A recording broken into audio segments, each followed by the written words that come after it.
and full kudos here. This is a permutation of what Donald Miller said, who's a great writer, and he has a number of books. And he talked about the first element. The second element of that quote is the part that I added to it, about heroes using pain and villains being used by it.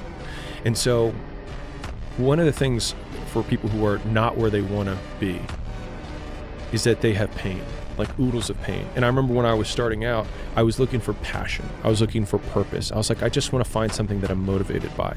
But it's the cat and the cheese. It's like we're looking for cheese, but we have all these cat behind us, and all we have to do is look and remember that they're behind us and chasing us. And so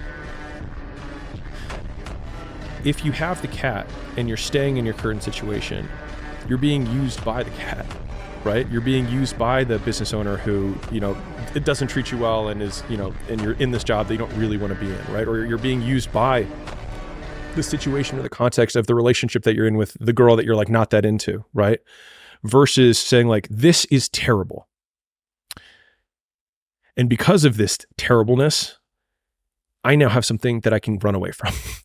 and then like, rather than not looking at the knife or trying to take painkillers to not feel the pain, it's like completely sobering up, taking the knife and twisting it in your own heart and being like, I'm going to fucking do something about this. And I think that that's what the heroes, like if we're heroes in our own story, it's not avoiding pain. It's choosing from the very beginning, the alchemy, which is like, you have these terrible situations. It's like, and you have the opportunity to turn them into magic and skip or shortcut all the growth you're going to have in a really short period of time simply by twisting the knife and being like, I'm going to do something about it.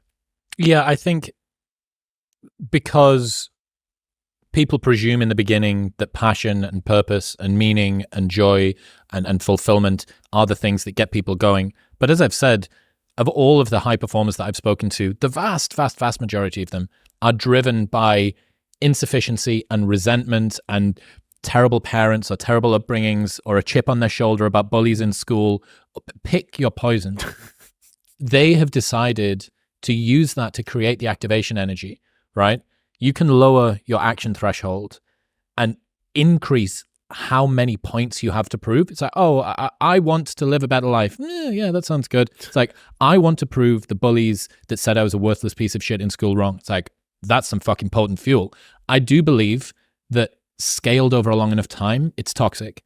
And I don't think that it's necessarily... How long? Well, that's the question. Like a lifetime, yeah. Right? Like, but it'll fuel you for a decade pretty well. Yeah.